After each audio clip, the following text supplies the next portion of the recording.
कहानी की शुरुआत एक बहुत ही भयानक सीन से होती है। एक गांव के लोग मिलकर एक अजीब सा रिचुअल कर रहे होते हैं और उन्होंने एक औरत को एक खास किस्म के टेबल पर लेटाया होता है। वो उसे मारने की तैयारी कर रहे थे क्योंकि गांव वालों को लगता था कि वो ब्लैक मैजिक करती है। मारने से पहले ये लोग उसे बहुत ज्यादा टॉर्चर करते हैं, उसे कोड़े मारते हैं और फिर उसके जख्मों पर नमक और लीमू छिड़क देते हैं। वो औरत चिल्लाती रह जाती है कि मुझे मत मारो, अभी तक तुम्हारे गाँव में जो अमन है वो मेरी ही वजह से है। लेकिन कोई उसकी बात नहीं सुनता और यहाँ एक शेमन के कहने पर उस औरत का गला बुरी तरह से काट दिया जाता है, उसकी बॉडी से अलग कर दिया जाता है। जिसके बाद भी हम देखते हैं कि वो गर्दन जोर जोर से हिल रही थी, यानी वो मरी नहीं थी। सर को इस तरह से जिंदा देखकर ये सभी लोग डरकर वहां से भाग जाते हैं और सीन यहीं से कट होकर हमें काफी टाइम बाद का सीन दिखाया जाता है। हम अली नाम की एक लड़की को देखते हैं शहर में, जिसके मॉम डैड मर चुके हैं और उसके डैड के ऊपर बहुत सारा कर्जा भी था जिसे उसे उतारना है और इसी वजह से बहुत से लोग उसे तंग करते रहते हैं। लेकिन वो अब इनसे निपटना जान चुकी है। वो यहाँ पर एक बॉटल तोड़ती है और उन सबको अपने से दूर रहने को वार्न करके यहाँ से चली जाती है। लेकिन वो जानती थी कि ये मुसीबत इतनी जल्दी टलेगी नहीं, वो जब तक इनके पैसे नहीं देगी ये सारी मुसीबतें उसके पीछे चलती रहेंगी। इसलिए उसने भी सोच लिया था कि वो जल्द ही पैसों का इंतजाम करेगी। हमें पता चलता है कि अलिन का एक भाई भी था और जब तक अलिन जॉब पे रहती थी उसके भाई का ख्याल उसके दोस्त रखा करते थे। अलिन की एक और दोस्त भी थी जिया, वो एक एथलीट थी, वो बहुत अच्छा खेलती थी लेकिन अब उसने खेलना छोड़ दिया था क्योंकि उसे एक हार्ट कंडीशन थी। उसका हार्ट तेजी से खून पंप नहीं कर सकता था, जिसकी वजह से उसने भागना छोड़ दिया था और अब उसे दोबारा से ठीक होने के लिए सर्जरी की जरूरत थी। पैसे जिया के पास भी नहीं थे और पैसों की जरूरत अलिन को भी थी। इन दोनों की मुश्किल आसान करने के लिए इनके ग्रुप के दोनों लड़के प्लान बनाते हैं कि वो एक घर में चोरी करेंगे। उनका इरादा गलत नहीं था, वो ये फैसला भी करते हैं कि वो ये काम सिर्फ एक बार करेंगे और जहाँ से भी पैसा चुराएंगे सिर्फ उतना ही पैसा चुराएंगे जितना उनकी जरूरत का होगा। अलिन को फिर भी ये ठीक नहीं लग रहा था, लेकिन अब क्योंकि वो मजबूर हो चुकी थी तो उसे भी अपने दोस्तों का साथ देना पड़ता है। गनी उन्हें एक ऐसे घर में लेकर जाता है जहाँ पर सारे लोग फ्राइडे के दिन कहीं चले जाते हैं। ये लोग उस घर पर पूरा दिन पहले नजर रखते हैं और रात होते ही घर में घुसने का प्लान बना लेते हैं। अपने प्लान के मुताबिक जिया कार के अंदर ही रुकती है ताकि जैसे ही ये लोग चोरी करके वापस आए तो ये लोग यहाँ से भाग सकें और बाकी तीनों लोग घर के अंदर चले जाते हैं। घर के अंदर जाते ही ये तीनों अलग अलग जगहों पर तलाशी लेने लग जाते हैं और जहाँ जहाँ इन्हें कुछ भी मिलता है ये लोग वहाँ से थोड़ा थोड़ा चुराने लग जाते हैं। लेकिन यहाँ अलिन के दिल में लालच आ जाता है, उसके सामने बहुत सारा सोने का जेवर था। वो सोचती है कि क्यों ना मैं ये सारा चुरा लूं, इससे मेरी अब की प्रॉब्लम्स भी सॉल्व हो जाएंगी और फ्यूचर की भी, और उसके बाद मैं कभी चोरी नहीं करूंगी। इसलिए वो सारा का सारा जेवर अपने बैग में डाल देती है। और दूसरी तरफ हमें गनी को दिखाया जाता है, उसे जहाँ पर पैसे रखे हुए नजर आए थे वहीं पर उसे अचानक किसी का कटा हुआ सर दिखाई देता है। वो बुरी तरह डर जाता है, वो चीख मारकर पीछे हट जाता है और जब दोबारा चेक करने के लिए आगे बढ़ता है तो वहाँ सिर्फ पैसे ही थे। अब गनी और एलन नीचे जाते हैं कि नीचे से भी कुछ मिल सकता है। जहाँ जाते हुए इन्हें बहुत ज्यादा स्मेल आने लगती है और ऊपर हमें फैता को दिखाया जाता है जो जब शीशे में अपना रिफ्लेक्शन देखता है तो अपना मोटा पेट देखकर वो बहुत ही ज्यादा डर जाता है। यहाँ पर उसके साथ काफी कुछ अजीब हो गया था। खैर वो यहाँ पर काबू पाता है और अपने दोस्तों को ढूंढने लग जाता है। उसके दोस्त इस टाइम डिस्मिक में थे और उनके होश उड़े हुए थे क्योंकि इस टाइम वो अपने सामने डेड बॉडीज को देख रहे थे। उनकी आंखें फटी की फटी रह जाती हैं और इस टाइम उनका ध्यान जाता है एक लड़की के ऊपर जिसे बांध कर रखा गया था। इस पूरे कमरे का नजारा बहुत ही ज्यादा भयानक था। यहाँ पर अजीबोगरीब रिचुअल की चीजें रखी हुई थी, बहुत सारी कैंडल्स भी चली हुई थी और जो लड़की यहाँ पर थी उसे अजीब से दायरे में लिटाया गया था और उसे बहुत सारी रस्सियों से भी बांध कर रखा गया था। ये लड़की अपना नाम सुपमा बताती है और बज़ाहिर इन्हें बहुत ज्यादा डरी हुई लगती है। सुपमा ने इन्हें बताया कि जिस आदमी ने उसे कैद किया हुआ है वो यहाँ पर बहुत से लोगों को मार भी चुका है और वो मुझे भी एक रिचुअल का हिस्सा बनाते हुए मेरा भी सैक्रिफाइस देना चाहता है, पर पता नहीं अब तक क्यों रुका हुआ है। रवि को उसकी बातें सुनकर उसके ऊपर तरस आ जाता है और वो फैसला करता है कि वो इस लड़की को यहाँ से बचा कर ले जाएगा। अपने पास मौजूद चाकू से वो उसकी रस्सियां खोल देता है और ये लोग ऊपर आ जाते हैं। अब गनी और एलन सुपमा को लेकर ऊपर की तरफ आ जाते हैं और साथ ही वो जिया को कॉल करते हैं कि जल्दी से गाड़ी लेकर तैयार रहो, हम चीजें लेकर बाहर आ रहे हैं। बस अब इंतजार था तो इनके यहाँ से निकलने का, लेकिन यहाँ पर आ जाता है एक बहुत बड़ा ट्विस्ट। इनके निकलने से पहले इस हवेली से निकलने के सारे खिड़कियां दरवाजे यानी सभी एग्जिट्स लॉक हो जाते हैं। कुछ एग्जिट्स तो इस तरह से सील होते हैं कि उनके आगे पुरानी वाइन्स आ गई थी, यानी पौधों की बेलें आ गई थी। अब यहाँ पर पागल हुआ फेता जल्दी से किचन से एक सिलेंडर लेकर आता है और एक डोर के सामने ब्लास्ट कर देता है, लेकिन इस सब के बावजूद भी यहाँ कोई दरवाजा नहीं खुलता। अब फेता को लगने लगा था कि ये सब कुछ आम नहीं है, ये उनके साथ एक कर्ज के तौर पे हो रहा है, यानी एक श्राप, क्योंकि एलन ने उनकी सोच से और फैसले से ज्यादा चीजें चुराई थी, इसीलिए गॉड उन्हें सजा दे रहे थे। पर एलन कहते हैं ऐसा नहीं हो सकता, गॉड तो मेरी सोच जानते हैं, मैंने ज्यादा चीजें इसलिए चुराई कि अगली मर्तबा मुझे किसी के घर चोरी ना करनी पड़े और ये बुरा काम ना करना पड़े। खैर इनका दूसरा दोस्त इनकी लड़ाई रुकाता है और ये लोग दो टीम्स में बढ़ जाते हैं और फैसला करते हैं कि ये यहाँ से निकलने की कोशिश करेंगे। अब यहाँ पर रिसर्च करते हुए ये लोग एक वॉल देखते हैं जहाँ पर सबकी फैमिली फोटोज थी और यहीं पर एक बड़ा सा फैमिली ट्री भी बनाया गया था। और हैरानी की बात थी कि इस फैमिली ट्री में सुकमा की भी तस्वीर थी, यानी उस लड़की की तस्वीर थी जिसको इसी घर के किसी इंसान ने कैदी बनाकर रखा हुआ था। कैदी का फैमिली ट्री कोई अपनी दीवार पर क्यों लगाएगा? इसी फैमिली ट्री में हमें एक और तस्वीर जानी पहचानी लगती है और ये उस औरत की थी जिसे हमने मूवी के स्टार्ट में देखा, यानी वो औरत सुकमा की ब्लड लाइन में से थी। यहाँ पर एलन और फेता ये भी नोटिस करते हैं कि उस औरत का और सुकमा का बर्थडे एक ही दिन पर आता था। दूसरी तरफ हमें दिखाया जाता है कि सुकमा और गनी अकेले थे। गनी नोटिस करता है कि सुकमा कुछ बड़बड़ा रही थी, मुंह में बोल रही थी। वो उसे सुनने की जब कोशिश करता है और उसके करीब आता है तभी उसकी आंखें बिल्कुल काली पड़ जाती हैं और गनी के करीब आते ही वो अपने मुंह से एक अजीब सा कीड़ा निकालकर उसके कान में भेज देती है। निजाम की तरह का छोटा सा कीड़ा गनी की बॉडी में जाते ही उसे तड़पा देता है दर्द से। इस टाइम गनी को समझ आ गया था कि सुकमा ठीक इंसान नहीं थी और उससे बचाकर इन्होंने बहुत बड़ी गलती कर दी। सुकमा भी अब इनसे अपनी सच्चाई नहीं छुपाती और अपनी असली डिमोनिक हालत में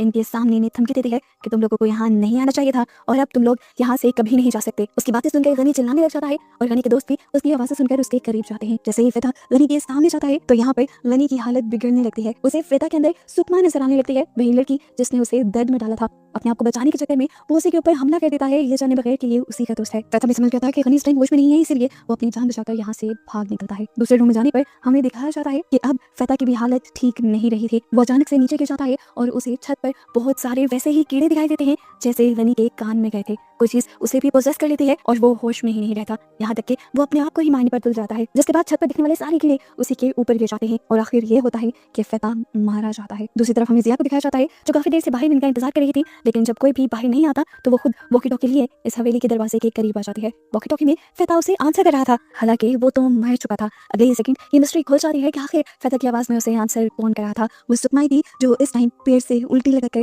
सिया के सामने आ जाती है और सिया की जान निकल जाती है। डरी हुई सिया अपने हाथ में पकड़ी हुई टॉर्च से ही उसके ऊपर हमला करती है, लेकिन इस हमले का तो सुकमा के ऊपर कोई असर ही नहीं था। वो तो पागलों की तरह बस हंसती जा रही थी। डर के मारे अब सिया भी यहाँ से भागती है, लेकिन क्योंकि वो एक हार्ट पेशेंट थी, भागने की वजह से उसका दिल इतनी तेजी से पंप कर नहीं पाता और वो भी हार्ट अटैक की वजह से मारी जाती है। दूसरी तरफ हमें एलिन को दिखाया जाता है जिसे ऊपर अपने डैड का भूत दिखाई देता है। वो बहुत ज्यादा डर जाती है और वहां से भागती है और टकराती है एक आदमी से जो आदमी असल में इस घर का ऑनर था और अब तक यहाँ पहुंच चुका था। वो इन दोनों की हालत को देखकर बहुत ज्यादा ही अफसोस करता है और इन दोनों को एक जगह पर लाकर इनके सामने कुछ रिचुअल करने लगता है। पता चलता है ये आदमी एक शेमन था जिसने फिलहाल के लिए इन दोनों का इलाज करके इन दोनों के कानों में से वो कीड़े निकाल दिए थे जो सुकमा ने इनके कानों में डाले थे। अपने कान से ये कीड़े निकलते देखकर कि दोनों बहुत ही ज्यादा हैरान हो जाते हैं और वो आदमी इन्हें बताता है कि ये कीड़े ब्लैक मैजिक के जरिए तुम्हारे जिस्म में डाले गए थे और ये इंसान को पागल करने के लिए होते हैं। इस टाइम इनके बिना कुछ कहे बिना कुछ बताए वो आदमी जान गया था कि सुकमा को इन लोगों ने ही फ्री किया है। वो इन सबको कहता है तुम नहीं जानते सुकमा इंतहाई खतरनाक लड़की है और तुमने उसको फ्री करके बहुत सारी मुसीबतों को दावत दे दी है, सिर्फ अपने लिए नहीं बल्कि पूरे टाउन के लिए। वो आदमी बताता है कि मैं एक शेमन हूँ और मुझे सालों पहले एक मिशन दिया गया था कि जितने भी लोग ब्लैक मैजिक करते हैं मुझे उन सब लोगों को खत्म करना था और सुकमा भी उन्हीं में से एक थी, लेकिन वो सबसे ज्यादा ताकतवर थी। मैं उसे मार नहीं पाया, इसीलिए मैंने उसे कैद करके रखा हुआ था।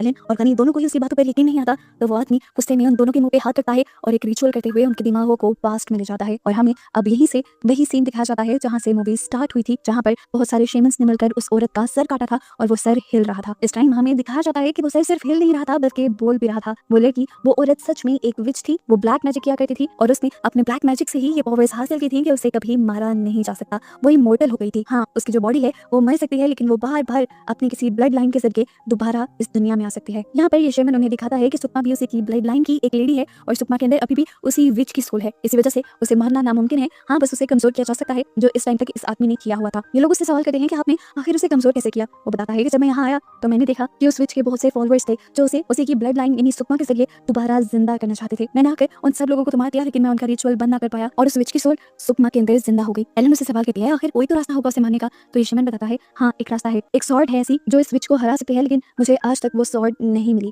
सॉर्ड की बातें करते हुए अचानक यहाँ पे बहुत जोरदार ज़लज़ला आता है और एलन और उसके साथ साथ गनी एक अजीबोगरीब दुनिया में पहुंच जाते हैं। ये दुनिया जैसे इस घर के नीचे ही थी। उस दुनिया के अंदर जाते ही हमें दिखाया जाता है कि एलन को कोई पोजेस कर लेता है और पोजेस करने वाला कोई और नहीं बल्कि वही शेमन था जिसे हमने मूवी के स्टार्ट में देखा जो विच को मारने की कोशिश कर रहा था। उस शेमन की सोल ने एलन को इसलिए पोजेस किया था क्योंकि एलन उसी की ब्लड लाइन से थी और यहाँ पर ये बहुत बड़ा ट्विस्ट रिवील होता है कि उस विच को भी एलन ही मार सकती है। अब क्योंकि एलन को तो शेमन ने पोजेस किया हुआ था तो शेमन जल्द ही एलन को उस सॉर्ड तक पहुंचा देता है और एलन बहुत ही आराम से उस सॉर्ड को निकाल लेती है। सॉर्ड को निकालते ही दूसरी तरफ सुकमा को भी पता चल जाता है कि अब उसकी लाइफ का खात्मा होने वाला है। उस सॉर्ड के बाहर निकालते ही अचानक से वो सारी दुनिया गायब हो जाती है और ये लोग उसी रूम में आकर गिरते हैं जहाँ पर ये लोग पहले थे। यहाँ पर जल्दी से वो शेमन रिचुअल की तैयारी करने लगता है और इतने में हम देखते हैं कि सुकमा भी यहाँ आ जाती है। सुकमा को देखकर शेमन जल्दी से इन दोनों से यहाँ से भाग जाने को कहता है और सुकमा इसी शेमन से अपना बदला लेने का डिसाइड करती है और पकड़कर उसका हाथ तोड़ देती है। उसके हाथ से खून निकलता है और सीन और भी ज्यादा भयानक हो जाता है। बाहर हम भागते हुए एलन और गनी को देखते हैं। ये दोनों अपने दोस्त की लाश देखकर और भी ज्यादा टूट जाते हैं। इन्होंने आज के दिन में अपने दो दोस्त खो दिए थे। इस टाइम वो अफसोस करने बैठ नहीं सकते थे,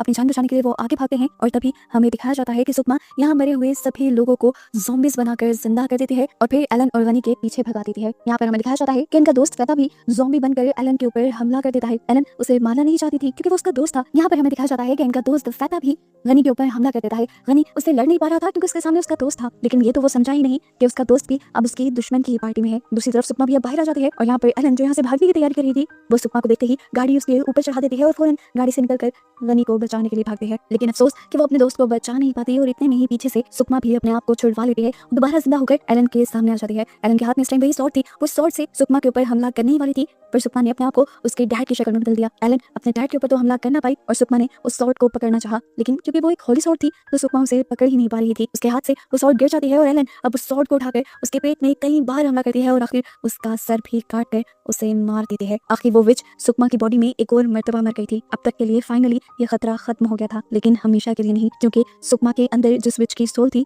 वो अपनी किसी भी ब्लड लाइन के जरिए दोबारा इस दुनिया में जिंदा होकर आ सकती थी। खैर, अब मूवी में टाइम गुजरता है और हमें दिखाया जाता है दोबारा से एलन और उसके भाई को। पता चलता है कि ये लोग वहाँ से चोरी करके वापस आ गए थे और उन चोरी की हुई पैसों से एलन अपने डैड का सारा कर्ज उतार देती है। पैसे लेते हुए ये इंसान दोबारा उसे तंग करता है जैसे वो हमेशा से किया करता था, और अपने आप को बचाने के लिए एलन दोबारा वही तलवार इस्तेमाल करती है जो उसने सुकमा को खत्म करने के लिए इस्तेमाल की थी। इस तरह इस्तेमाल करने की वजह से उस स्वॉर्ड का वजन बहुत ज्यादा बढ़ जाता है और यहाँ पर वो शेमन आकर एलन को बताता है कि तुम्हें ये स्वॉर्ड किसी इंसान को इस्तेमाल करने के लिए नहीं दी गई, तुम इससे बस ईवल को ही खत्म कर सकते हो और तुम्हें यही करना चाहिए। एलन भी उसकी हाँ में हाँ मिलाती है और इस तरह इन्हें दिखाते हुए ये मूवी यहाँ खत्म हो जाती है।